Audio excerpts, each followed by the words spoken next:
أما بعد فأعوذ بالله من الشيطان الرجيم بسم الله الرحمن الرحيم ولا يضربن بأرجلهن ليعلم ما يخفين من زينتهن آمنت بالله صدق الله العظيم وبلغنا رسوله النبي الكريم الأمين مولاي صل وسلم دائما أبدا على حبيبك خير الخلق كلهم ثم الرضا عن أبي بكر وعن عمر وعن علي وعن عثمان ذي الكرم بندائے پروردگارم امت احمد نبی دوست دارے چاری عالم تابع اولاد علی مذہب حنفیہ دارم ملت حضرت خلیل خاک پائے غوث اعظم زیر سایہ ہر بلیم گنج بخشے فیض عالم مظہر نور خدا ناکی سورا پیر کامل کاملہ را رہنمام حمد و ثنا کے بعد معزز سامعین کرام زبین احتشام بزرگوں دوستوں محترم بھائیوں اور بہنوں آج کا ہمارا ٹاپک اسلام میں عورت اور مرد کے لیے جو حیا ہے اس کے بارے میں ہے۔ اللہ تعالیٰ سے دعا ہے کہ اللہ تعالیٰ آج کی ہماری گفتگو کو قبول فرمائے اور جو مرد و زن ہیں اللہ تعالیٰ ہم سب کو حضور کی سیرت پر عمل کرتے ہوئے اپنی زندگی گزارنے کی توفیق عطا فرمائے۔ صاحبانہ دی وقار حدیث مبارکہ ہے کہ حضور علیہ السلام نے فرمایا کہ ایمان کے بہت سارے شعبے ہیں۔ If you want to talk about Islam, it doesn't mean if you're doing everything about 5 pillars of Islam, namaz, roza, hajj, zakat, kalima, it doesn't mean you're a Muslim. There are few other things as well which Islam requires from you, and one of the thing is حیا۔ جہاں پر ایمان کے بہت سارے شعبے ہیں ان میں سے جس طرح آپ جانتے ہیں کہ ہم یہ سمجھتے ہیں کہ اگر کوئی بندہ 5 pillars of اسلام اس پر عمل کرتا ہے تو بہترین مومن ہو گیا، بہترین کامل ایمان والا ہو گیا، کامل مسلمان ہو گیا۔ ایسا نہیں ہے، اس کے علاوہ اور بہت ساری چیزیں ہیں۔ حضور نے فرمایا کہ ایمان کے بہت سارے شعبے ہیں، ان میں سے ایک شعبہ حیا کا بھی ہے، حیا دار ہونا۔ حضور علیہ السلام آپ خود بڑے حیا والے تھے، اور یہ حدیث بتانے سے پہلے میں عرض کرتا چلوں کہ جس طرح ایمان بڑھتا ہے بندے کا حیا بڑھ جاتا ہے، بندہ حیا والا ہو جاتا ہے۔ جب بندہ مومن اچھا ہو جائے، مومن اس کا ایمان بڑھتا جائے، اس کا حیا بھی بڑھتا جاتا ہے۔ بندہ کہتا ہے نا یار فلاں بندے میں بڑا حیا ہے، یار بڑا حیا والا بندہ ہے، وہ عورت بڑی حیا والی ہے۔ تو اگر ایمان بڑھتا جائے تو حیا بھی بڑھتا جاتا ہے، اور اگر ایمان میں کمزوری آ رہی ہے تو حیا میں بھی کمزوری آتی ہے۔ حضور علیہ السلام خود بڑے حیا والے تھے، بڑے شرم والے تھے۔ حضور علیہ السلام کی سیرت کے بارے میں ملتا ہے اور روایت ہے کہ حضور علیہ السلام چادر میں لپٹی ہوئی کسی کنواری لڑکی سے بھی زیادہ حیا فرمایا کرتے تھے، یعنی آپ بہت زیادہ حیا فرمانے والے تھے۔ اور ایک بندہ مومن ہو، ایک مسلمان مرد ہو، مسلمان عورت ہو، اور وہ حضور کی محبت دل میں رکھتا یا رکھتی ہو، اور وہ بھئی حیا ہو، اس کے اندر حیا نہ ہو تو پھر وہ اپنے آپ سے اسلام کا لفظ دور کر دے، کیونکہ جو اسلام والی عورت ہے، جو اسلام والا مرد ہے، وہ تو بڑا حیا والا، بڑا غیرت والا ہے۔ اب بہت ساری چیزیں اس کے ساتھ ملتی ہیں۔ اب دیکھیں کہ حضور علیہ السلام ایک اور بڑی خوبصورت روایت ہے، حضرت عائشہ فرماتی کہ ایک مرتبہ حضرت عائشہ رضی اللہ تعالیٰ عنہ کی بہن حضرت اسماء بنت ابی بکر رضی اللہ تعالیٰ عنہ فرماتی کہ حضرت عائشہ فرماتی کہ میری بہن حضور کے حجرے میں آ گئی، یعنی آپ بھی موجود تھی، آپ کے حجرے میں آئے تو آپ نے باریک لباس پہنا ہوا تھا۔ باریک لباس یعنی جس سے جسم کی بعض چیزیں عیاں ہو سکتی ہیں۔ حضور علیہ السلام کے حجرے میں آئی، حضرت عائشہ فرماتی میں بھی حجر تھی، فرماتی کہ جیسے ہی میری بہن اندر آئی حضور نے منہ پھیر لیا، حضور نے منہ پھیر لیا۔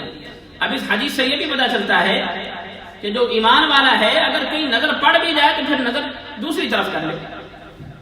پہلی نظر معاف ہے، مگر اسی پہلی نظر میں دوجی ہونی نہیں دیں گے، اسی کہنا بھی اس کو نظر معاف ہے نہ دے معافی چلتی جاوے۔ پہلی نظر معاف سے یہ مراد ہے کہ اگر کہیں غیر شرعی چیز پر نظر پڑ جائے پھر منہ پھیر لے۔ حضور کا عمل پاک دیکھیں کہ حضور علیہ السلام کی نظر پڑی حضرت اسماء،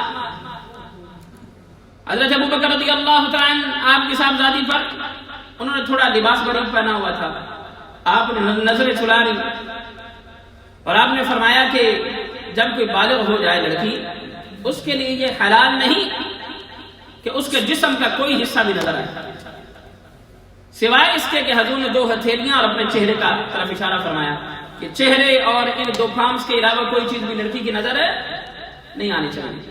پھر آگے شرعی پردے کا بھی حکم ہے، وہ علیحدہ ایک ٹاپک ہے، انشاءاللہ اس کی طرف میں آؤں گا۔ تو بات یہ بتانا چاہتا ہوں کہ اسلام صرف نماز پڑھنے کا نام نہیں ہے۔ اسلام کلمہ پڑھ کے آپ انٹر ہو گئے، اور یہ بات بھی ذہن میں رکھیں کہ مومن اور مسلم میں فرق ہے۔ There is difference between mu'min and Muslim.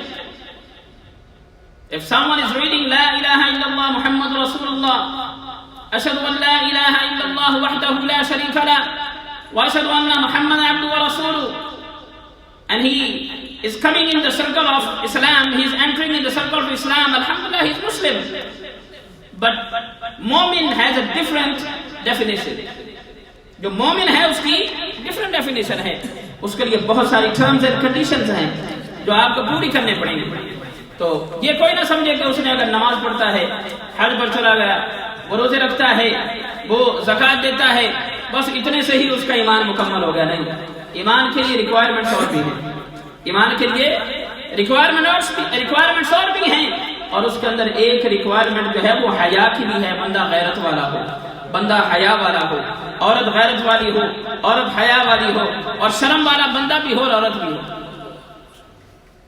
پھر حضور علیہ السلام نے فرمایا، حدیث شریف سے پہلے میں چند باتیں عرض کر دوں کہ حیا جس طرح مرد کے لیے ضروری ہے، ہم اکثر کہتے ہیں نا یار بندہ بڑا حیا والا ہے، اس کی نظروں میں بڑی حیا ہے، اور جن کی نظروں میں حیا نہیں ہوتی وہ بھی نظر آ جاتا ہے، پتہ لگ جاتا ہے فوراً۔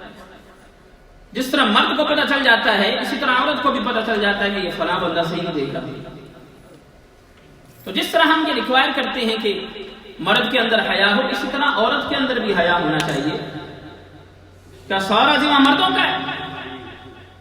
آج کل پاکستان میں ایک بڑا ہاٹ ٹاپک چل رہا ہے، تو میں کہ تھوڑا سا ممی منا لوں، تھوڑا چند حدیثیں سناؤں گا، مجھے ثواب مل جائے گا۔ اور اگر ایک میری بہن سیدھی ہو گئی، ایک میرا بھائی سیدھا ہو گیا، ہو سکتا ہے میرا کام بن جائے۔ میں تو اس معاملے میں لالچ کرتا ہوں، حرص رکھتا ہوں کہ کاش کو سیدھا ہو جائے۔ ہو سکتا ہے کہ میرے اندر بڑی غلطیاں ہوں، آپ کے اچھے عمل کی وجہ سے ہو سکتا ہے مجھے شرم ہے، آپ کے اچھے عمل کی وجہ سے ہو سکتا ہے میرا نام اعمال سیدھا ہو جائے۔ تو جس طرح ہم ریکوائر کرتے ہیں کہ مرد بڑا حیا والا ہو، اسی طرح عورت کے اندر بھی حیا ہونا چاہیے۔ عورت اگر سیدھی ہو تو مرد کیسے جو ہے وہ مرد ہو سکتا ہے؟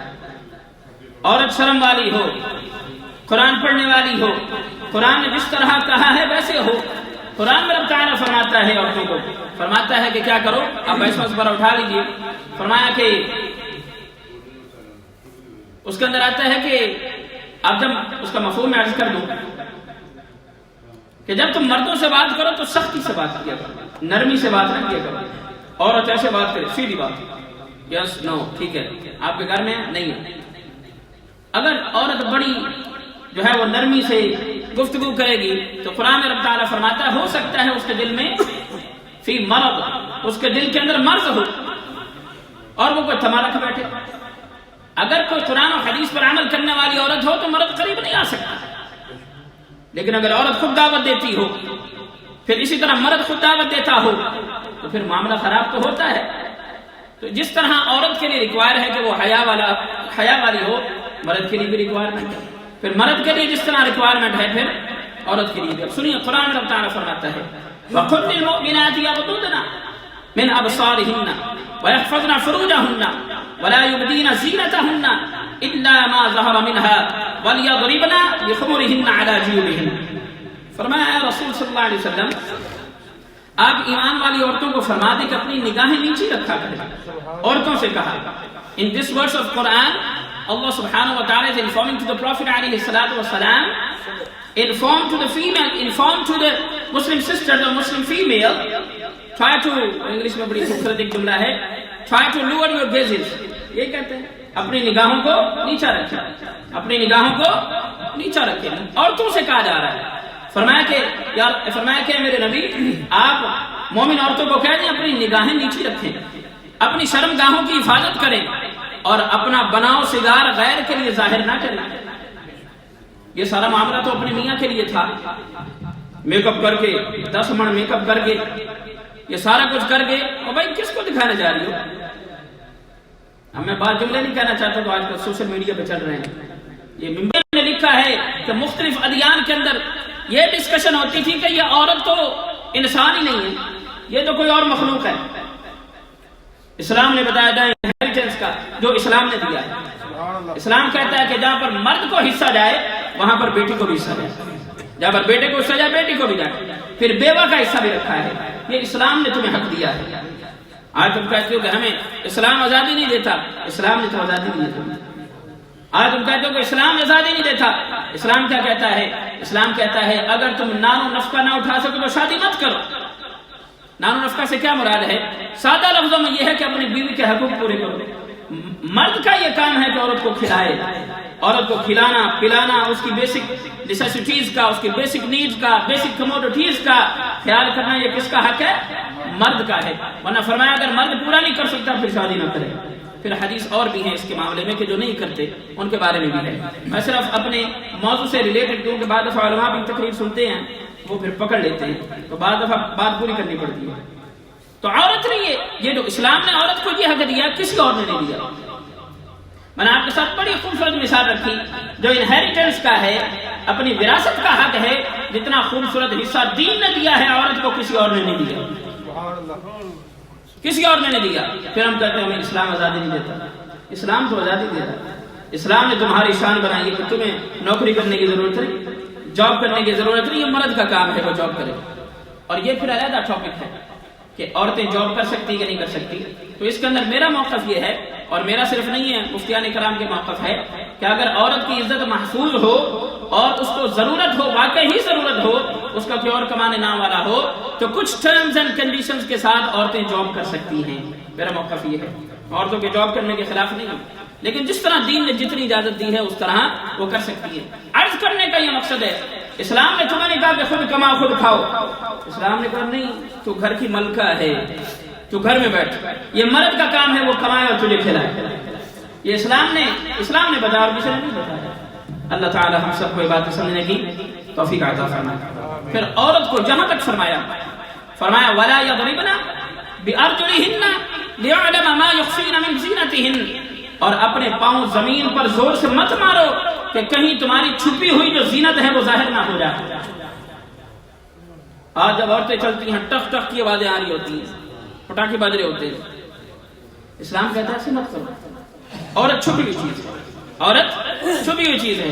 آج ہم بڑے براڈ مائنڈیڈ ہو گئے نا. اب کیونکہ یہ لائیو اسٹریمنگ ہو رہی, میں یہ بھی بات کر دوں کیونکہ میں باتیں کرتا ہوں مسلمانوں سے. جو بھی اس کنٹری کا لا کہتا ہے ہم وہ بھی کرتے ہیں, مگر اس کنٹری کا لا یہ بھی کہتا ہے کہ ہم اپنے مذہب کی پریکٹس فریلی کر سکتے ہیں. اگر کوئی ایکسٹریمزم کی چیز نہیں جاتی، کوئی ٹیررزم کی طرف چیز نہیں جاتی، تو میں مسلمانوں کا امام ہوں اور مسلمانوں کو بتا رہا ہوں کہ دین کیا ہے، میں کسی اور کو نہیں بتا رہا۔ عورتوں کو کہا کہ اس طرح مت چلا کرو کہ تمہاری آوازیں آئیں، آپ اسپیشل ایڑیاں ہم خود مرد خرید کر دیتے ہیں، میل دوری آواز آندی بھی تو عورت آ رہی ٹھا ٹھا کی آواز آندی ہوتی ہے۔ تو اسلام کہتا ہے، قرآن میں رب تعالیٰ فرماتا ہے اس طرح اپنے پاؤں زمین پر زور سے مت مارو کہ اس سے تمہاری چھپی ہوئی زینت واضح ہو جائے۔ اور پھر حضور علیہ السلام حضرت عبداللہ بن مسعود فرماتے، ترمذی شریف کی روایت ہے، 2-3 منٹ رہ کے میں گفتگو ختم کروں۔ حضور نے فرمایا کہ عورت چھپانے کی چیز ہے، آپ مرد ہیں، گھر کے سپرویژن آپ لوگوں کے ہاتھ ہے، اپنے عورتوں کو پردہ کرایا کریں۔ یہ میں نہیں کہتا، یہ حضور کی سیرت کہتی ہے، حضور کی شریعت کہتی ہے، یہ قرآن کہتا ہے۔ اور میں قرآن سے بتاتا ہوں قرآن میں کیا لکھا ہے۔ میں پچھلے دن ایک انٹرویو سن رہا تھا، لوگ جو دین سے اللہ معاف فرمائے دین کو ناپسند کہتے، وہ ایک بندہ کہہ رہا تھا ٹی وی پر، سوشل میڈیا پر ایک ویڈیو آئی ہے، وہ کہتا کہ یہ جو نکاح ہے اسلام کے اندر، جو نکاح کا کانسیپٹ ہے یہ تو 150-200 سال پرانا ہے، اس سے پہلے تو اسلام کے اندر نکاح کا کانسیپٹ ہی نہیں تھا۔ تو بڑا بڑا مفتی آ گیا کہ تجھے پتہ ہی نہیں ہے کہ حضور علیہ السلام کا خود نکاح ہوا ہے، اور ذرا پڑھ تو صحیح حضرت آدم علیہ السلام کا نکاح کیسے ہوا ہے، کائنات میں سب سے پہلے مرد کا بھی نکاح ہو رہا ہے، اور تو کہتا ہے 150 سال پہلے نکاح ہوا ہے۔ اسلام کے ساتھ زیادتی تو مت کرے۔ اگر آپ کو اسلام کا نہیں پتا، آج اچھی گاڑی کھڑی ہو نا، پتا ہو اتنے لاکھ کی بڑھ کے 2-3 ہزار کی بھی گاڑی ہو کہ بندے کا دل کرتا ہے میں نہ ہی بما، کیونکہ میری انشورنس نہیں ہے، انشورنس اگر نہیں تو گاڑی نہیں چلاتا، اور تجھے دین کی معلومات نہیں ہے تو مفتی بن جاتا ہے۔ اللہ تعالیٰ عمل کی توفیق عطا فرمائے۔ فرمایا کہ حضور نے فرمایا، ترمذی شریف کی روایت، عورت چھپانے کی چیز ہے، اور پھر فرمایا کہ جب وہ نکلتی ہے تو اسے شیطان جھانکتا ہے، شیطان اس کی طرف جھانکتا ہے۔ اس لیے عورت اگر اس کو ضرورت نہیں ہے تو وہ گھر میں رہے، اور نکلنا بھی ہے تو پھر اسلامی پردہ میں نکلے۔ اور پھر حضور علیہ السلام نے فرمایا، اب دیکھیں کہ کتنی زبردست یہ روایت ہے جو میں بیان کرنے لگا ہوں۔ ترمذی شریف کی روایت، حضرت ام سلمہ آپ اور حضرت میمونہ حضور علیہ السلام کی بارگاہ میں حاضر تھی۔ اب میں آپ کو بتا رہا ہوں کہ صرف مردوں پر پردہ نہیں ہے، آج ہمارا بڑا دل ہوتا ہے کہ مردوں کو ہم دیکھیں، میں عورتوں کی بات کر رہا ہوں۔ اب حضور کی حدیث سنیں اور دیکھیں کہ ہم کس طرف جا رہے ہیں۔ حضرت میمونہ اور حضرت ام سلمہ حضور کے پاس تشریف فرما تھی۔ حضرت عبداللہ ابن مکتوم آئے، آپ نبینا تھے، آپ نبینا صحابی تھے۔ حضور علیہ السلام کے پاس جب آئے نا، حضور نے حضرت ام سلمہ اور حضرت میمونہ سے کہا کہ پردہ کر لو، فرمایا پردہ کر لو۔ آپ نے کہا یا رسول اللہ انہوں تو نظر ہی نہیں آتا، یہ ان صحابی کو تو نظر ہی نہیں آتا، ان کی آنکھیں نہیں ہیں۔ حضور نے فرمایا او نبینا نے تو تسی تا نبینا نہیں ہونا، اگر وہ تمہیں نہیں دیکھ رہے تو تم تو دیکھ سکتی ہو نا۔ تو یہ اسلام کا سٹرکچر ہے، اسلام کی گائیڈنس ہے۔ پھر ہم روتے ہیں، اور یہاں پہ میرے پاس کچھ اور احادیث تھی، میں شاید عرض کرتا، اب وقت ختم ہو گیا ہے، جیسے کہ ٹانا صاحب کو دیکھوں گا میں خاموش ہو جاؤں گا۔ 2-3 باتیں میں عرض کر دوں آنے سے پہلے۔ یہ جو ہمارا سسٹم ہے نا کزنز کا، ہر گھر میں ہم کزنز آ جاتے ہیں۔ پھر اسی طرح یہ دیور کا بھی جو کنسیپٹ ہے، حضور سے کسی نے پوچھا کہ یا رسول اللہ کیا دیور سے بھی پردہ ہے؟ حضور نے فرمایا کہ دیور موت ہے، دیور موت ہے۔ اس سے یہ مراد نہیں کہ سارے دیور برے ہوتے، مگر اسلام ایسا نظام دیتا ہے کہ کبھی بھی کوئی مسٹیک ہونے کا معاملہ ہی نہ ہو۔ بہت سارے قصے ہیں ہمارے سامنے۔ اور پھر اسی طرح جو کزنز ہیں، یہ بھی یہ بات ذہن میں رکھیں کہ یہ غیر محرم ہیں، یہ محرم نہیں ہے، دیور محرم نہیں ہے۔ یہ کزن چاہے وہ جس طرح سے بھی ہو، خالہ کی طرف سے ہوں، چاچوں کی طرف سے ہوں، پھوپھی کی طرف سے، جس طرف سے بھی ہوں، ان سب سے بھی عورت کے لیے پردہ ضروری ہے۔ دین اتنا پرانا نہیں ہے، نہ کوئی دین اتنا کوئی ایکسٹریمسٹ ہے، ہم نے سمجھا نہیں ہوا۔ وہ جس طرح میں نے آپ کو کہا کہ میں نے ویڈیو دیکھی، کہتا ہے یہ 150 سال پہلے نکاح آیا ہے، اس سے پہلے تو نکاح ہی نہیں تھا، مگر تیتھو بڑا کو دنیا جائے نہیں کوئی نہیں۔ حضرت آدم علیہ السلام کا نکاح ہو رہا ہے، دیکھ لینا کتنے ہزار سال پہلے، اور تو کہتا ہے کہ دین کے اندر نکاح ہی نہیں ہے۔ تو دین کو سمجھیں، اور کاش اللہ تعالیٰ جو ہماری مائیں بہنیں ہیں دین کے اندر، ان کو حیا والی بنائے، پردے والی بنائے۔ اور بہت ساری باتیں سوشل میڈیا پر ہو رہی ہیں، میں اتنا ہی کہوں گا کہ حیا کے اندر ہی زندگی ہے، بے حیائی کے اندر ہلاکت ہے۔ اللہ تعالیٰ ہم سب کو یہ باتیں سمجھنے کی توفیق عطا فرمائے۔